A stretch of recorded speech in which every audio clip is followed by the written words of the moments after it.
I don't really know what we're doing here. We just, long story short, we've come to another gym that our friends own so we can film some stuff, and we've gotten here and we're real fucking awkward and we're like, what do we do first? We kind of know what we want to do, it's just can't get started. So we're like, let's just sit and have a chat. Who are you talking to?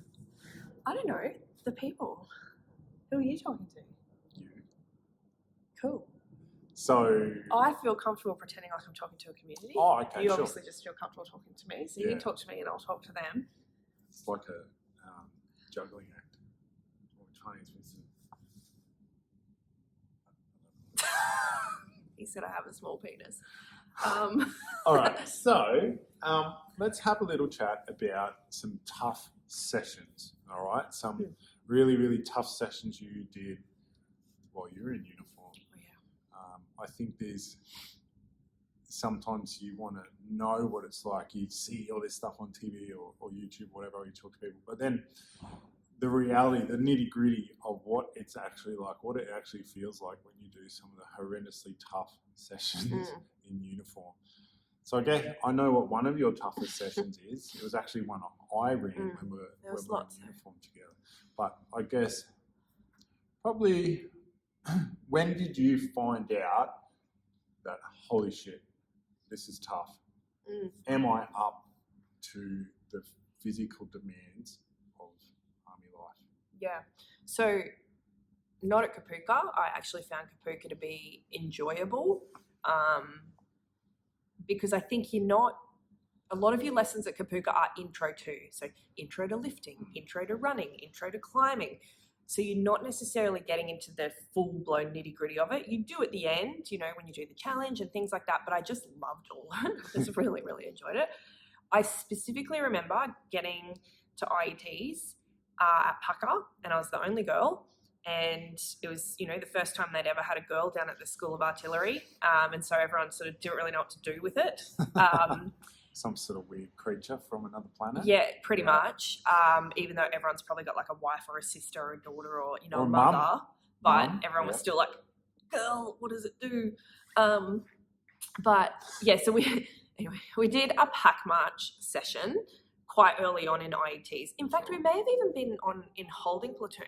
Yep. Either way, it was run by the PTIs. And if you haven't been to Pucka before, down by Bridges Barracks, you've got like the barracks area itself down near the gym. Then you can go up into like, there's all these tracks in and around like bushland, and it goes from one school to another. Or if you want to go down to like, I think it's called Afghans now, it was Frontline, then you'd walk through these tracks, but there's a lot of hills and stuff like that.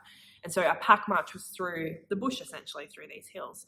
And I had a very humbling experience that showed me that I had trained the wrong way prior to getting into the military, because I did a fuckload of running. I already knew I was a good swimmer. I did a little bit of gym work, but my God, I was not prepared for load carriage. And so I still remember going up and down these hills, and it'd be like, wheel around, let's pick up the stragglers, this guy, let's go here, go there, do this, do that.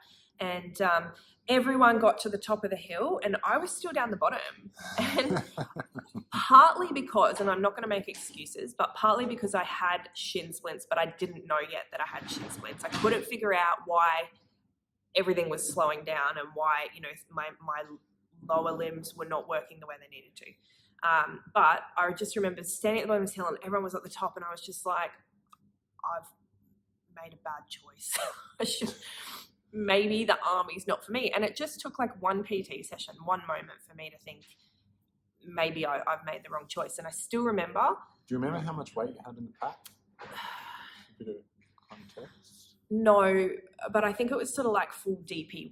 So, you had like your water bottles and your uniforms and your, what else do you have in there? Yeah, like all your webbing, magazines. Did you carry a rifle? I don't think we did for this session. And I don't remember going to put weight in our packs like we do at the gym, going and putting a dumbbell in or whatever.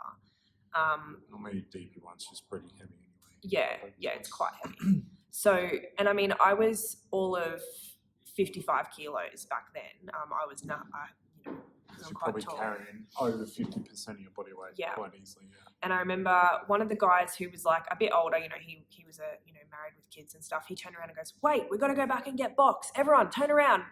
And then they're like, "No, don't go and get her." The PTIs. They're like, "Wait for her." And so it was this big spectacle waiting for me to get to the top. And I wasn't making a scene or anything. I was just like, "Okay, I'm coming. I'm getting up there as quick as I can." And I still remember the disdain in a lot of the boys' faces because they're like, "Do we treat her like one of us? Do we treat her like she's just a soldier and it doesn't matter? It could be, a male soldier experiencing the same thing. Or, do we do the natural thing where males generally sort of pander to females a little bit and want to, just by, nature, want to help and go, oh, but do we go and help her and wait for her?" And you could tell that they were like, "Oh, I don't know what to do." And I was like, I'm good. I've got it. I'm coming. So I kind of gave them the reassurance of like I had it and I was fine.